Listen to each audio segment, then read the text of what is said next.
నమస్కారం.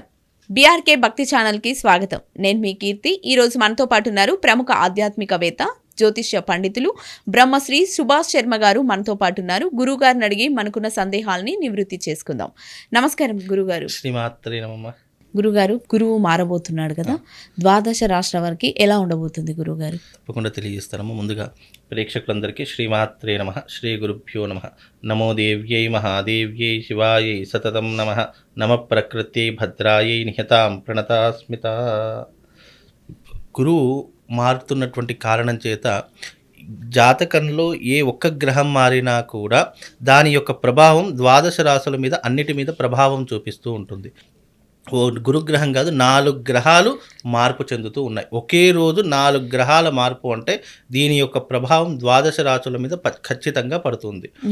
ఏ రకంగా ఉంటుంది అంటే కనుక సూర్యుడు మేషం నుంచి వృషభంలోకి అడుగు పెడుతున్నాడు, గురువు వృషభం నుంచి మిథునంలోకి అడుగు పెడుతున్నాడు, రాహు మీనం నుంచి కుంభంలోకి అడుగు పెడుతున్నాడు, కేతువు కన్యా నుంచి సింహంలోకి అడుగు పెడుతున్నాడు.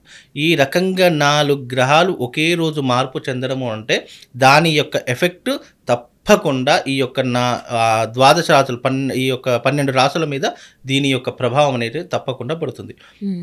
గురువు మిథునంలోకి అడుగు పెట్టినటువంటి కారణం చేత 5 రాశుల వారికి మహర్జాతకం పట్టబోతుంది. 5 రాశుల వారు ఈ సంవత్సరము చక్కగా వృత్తి వ్యాపారాదుల్లో మంచి లాభాలు సంపాదిస్తూ ఉంటారు, చేసే పనుల యందు మంచి విజయం సాధిస్తూ ఉంటారు. ఉద్యోగము ఆర్థిక పరంగా చాలా లాభదాయకంగా ఉండేటటువంటి అవకాశము ఈ గురువు మార్పు వల్ల కలుగుతుంది. ఆ 5 రాశులు ఏమిటి అని అంటే గనక మొట్టమొదటి రాశి వృషభ రాశి. ఈ సంవత్సరం వృషభ రాశి వారు టాప్ పొజిషన్లో ఉండబోతున్నారు. ఇక 2వ రాశి సింహ రాశి. వృషభ రాశి వారికి 2వ స్థానంలో గురు సంచారము, సింహరాశి వారికి 11వ స్థానంలో గురు సంచారము, తులారాశి వారికి 9వ స్థానంలో గురు సంచారము, ధనుస్సు రాశి వారికి 7వ స్థానంలో గురు సంచారము, కుంభరాశి వారికి 5వ స్థానంలో గురు సంచారము. ఈ యొక్క 5 రాశుల వారికి ఈ సంవత్సరం అంతా కూడా రాజయోగం పట్టబోతుంది. ఇక్కడ చాలామంది రాజయోగము అనుకునేసరికి ఏదో భ్రమపడిపోతూ ఉంటారు. అంటే రాజయోగము అంటే అర్థం ఏమిటి అంటే కనుక నువ్వు జీవితంలో ఎంత కష్టపడ్డావో దానికి ప్రతిఫలం అనేటటువంటిది నీకు దొరుకుతుంది. ఇక 2వ విషయము, నువ్వు జీవితంలో కష్టం లేకుండా నువ్వు కష్టపడ్డటువంటి దానికి కాస్త సంతోషం కూడా పడేటటువంటి అవకాశం దొరుకుతుంది. నువ్వు ఫైనాన్షియల్గా చాలా స్ట్రాంగ్ అవుతావు. అంటే అప్పుల బాధలున్నా, ఏదైనా ఇబ్బందులున్నా ఫైనాన్షియల్గా అవన్నీ కూడా ఈ సంవత్సరం తీర్చుకోవడానికి నువ్వు కష్టపడేటటువంటి అవకాశాలు, మార్గాలు నీకు కనిపిస్తాయి.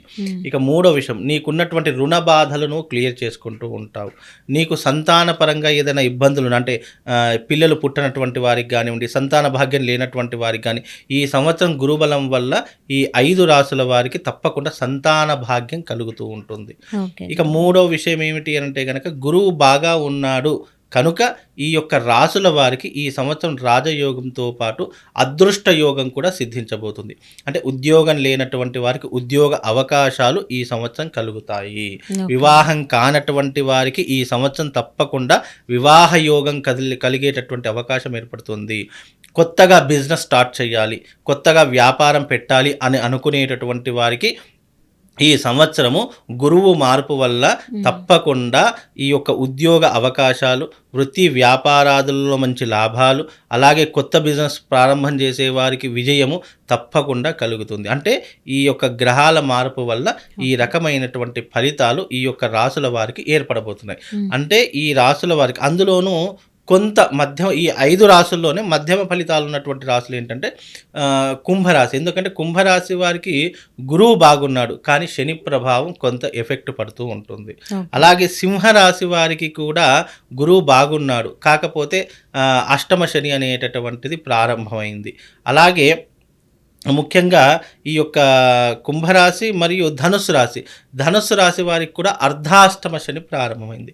ముఖ్యంగా గురువు బాగున్నప్పటికీ కూడా శని కొద్దిగా ఇబ్బందులు కలిగిస్తూ ఉంటాడు. దాన్ని పట్టించుకోకుండా నీ పని వైపు నువ్వు ఫోకస్ పెట్టి నీ పని వైపు నువ్వు మక్కువ పెడితే కనుక తప్పకుండా నువ్వు దూసుకు వెళ్ళిపోయేటటువంటి అవకాశం ఉంటూ ఉంటుంది. మనము ఈ యొక్క రాశుల వారికి బాగుంది అని అనుకున్నప్పుడు కొన్ని ఒడిదొడుకులు కూడా ఎదురవుతాయి. దాన్ని తట్టుకొని నిలబడి నువ్వు ముందుకు వెళ్ళే ప్రయత్నమే చేయాలి చేయాలి తప్ప నువ్వు అక్కడే ఆగిపోయావా, నీ జీవితాన్ని ఎవరు ముందుకు తీసుకొని వెళ్ళలేరు. కనుక ఇది ఆలోచన చేయండి. ఈ గురుగ్రహం మార్పు వల్ల మీ జీవితంలో తప్పకుండా మంచి విజయాలు సాధించే అవకాశం ఏర్పడుతుంది. నీ జీవితంలో మంచి సక్సెస్ని సాధించే అవకాశం ఉంటుంది.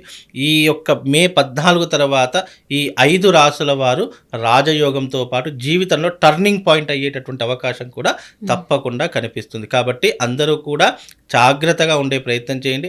ఇంకోటి, మళ్ళీ వీళ్ళు బాగుంది అనేసరికి చేయకూడనటువంటి కొన్ని పనులు కూడా ఉంటాయి. తప్పకుండా మెయిన్గా ఏంటంటే ఎవరి విషయంలో కలగజేసుకోకూడదు.